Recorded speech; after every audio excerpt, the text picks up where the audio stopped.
Okay, slightly impromptu video today. You're going to have to excuse the lower than usual quality of audio. I'm just kind of running and gunning, shooting stuff around the studio as I'm busy today.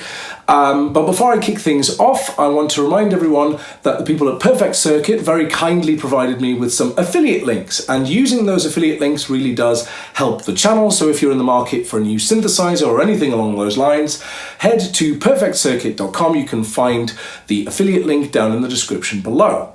Now, I want to kick this video off by telling you a little bit of a story, but in order to do that, we're going to have to head over to TikTok. Hello, and welcome back to my studio. And today, I want to talk about this thing. So this thing is actually a film prop that a friend and I built a few years back for a film that ultimately was never shot. It is a mind control machine, hence having things like cerebral override, a brain pulse input waveguide, a cognitive transfer unit, and a mind-brain control inducer. So when the film was never made, I brought the prop home and plonked it here in my studio, where it has sat for about 4 years. I've never really been able to bring myself to get rid of it because A, it's a really cool talking point, and B, I'd really like to make that film someday. And in fact, it has come in handy once or twice for sound design, believe it or not.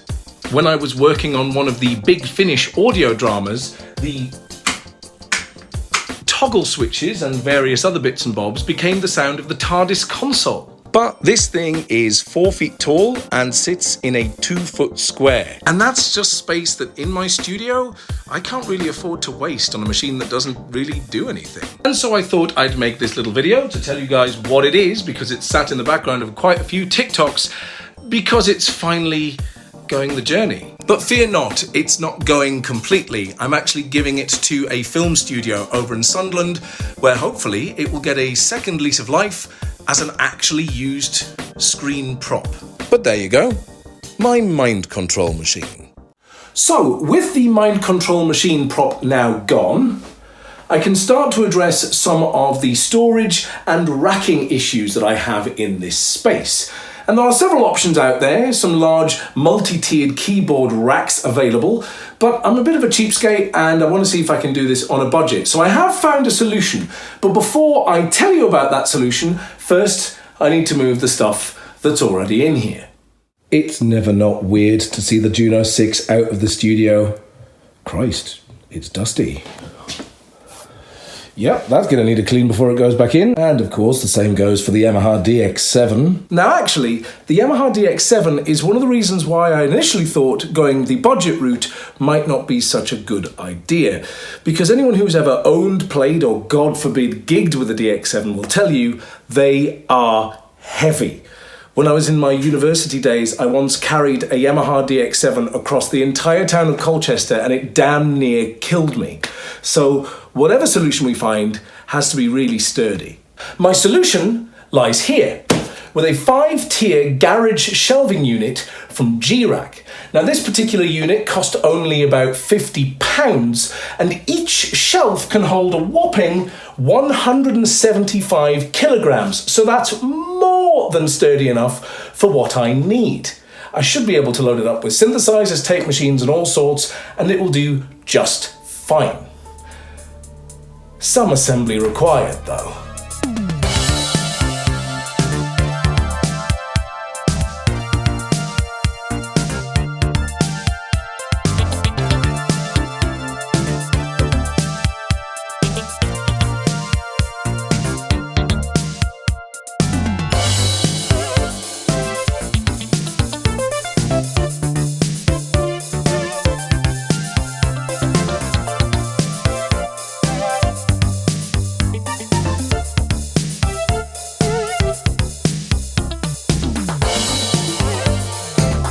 So there it is, my shelving keyboard rack storage solution thing.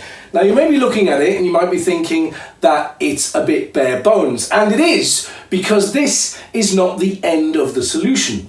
I have the shelves spaced out in such a way that I can get some risers and actually put 2 keyboards on each shelf. It's more than strong enough to hold that weight, so why not make use of it and make use of the space? So this will be a two-tier keyboard rack, and this will be a two-tier keyboard rack, as well as having, I'm going to take some of my rack units like my Akai S2000 and my Korg M3R, I'm going to rack them up in here. So this is going to be far more filled up than it is now, and as soon as I find that perfect riser solution, I'll come back and edit this video. Okay, so my first attempt at solving my budget keyboard racking problem has arrived. And it's a laptop stand. Well, actually, it's two laptop stands. The plan is to put them either end of the Juno 6 so that it will support the Juno 6 and have my DX7 underneath them. Now, each of these laptop stands cost 15 quid, so 30 quid in right there, nice and cheap. If I feel they're not sturdy or secure enough, I will of course return them and find something a bit beefier to do the job. But let's explore this budget option. Okay, so I have the first one assembled, and I've got to be honest, I'm cautiously optimistic about it.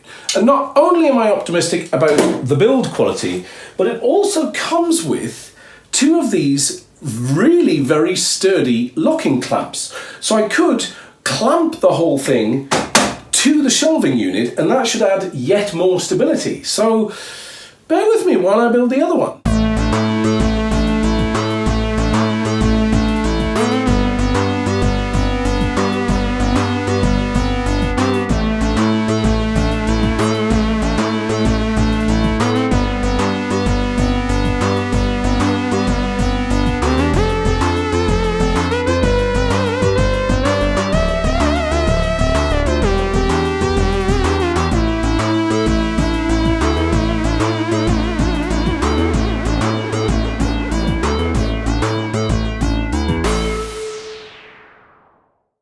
Alrighty, now I have two of them.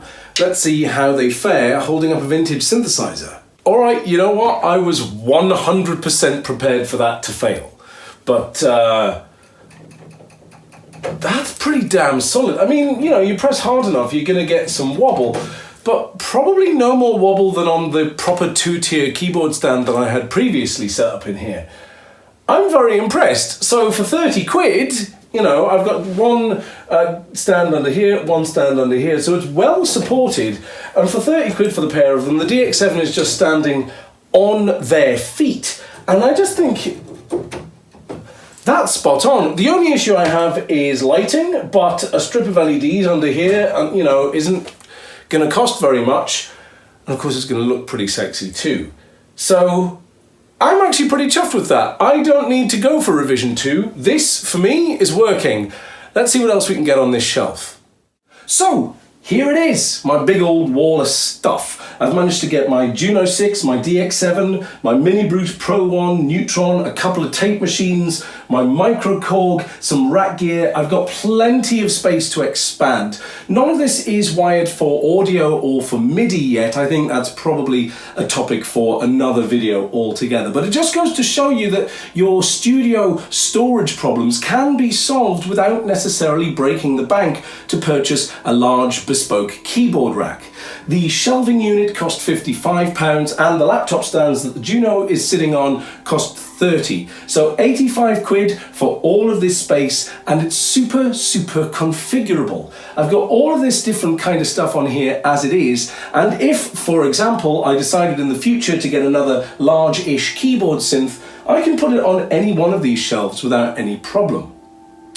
But I think that's enough waffle from me. If you've enjoyed this video, please leave me a like. If you have any questions or anything you'd like to say about what you've seen, leave me a comment. If you want to see more videos like this one, hit the notification bell and the subscribe button to stay up to date. But as always, thanks for watching.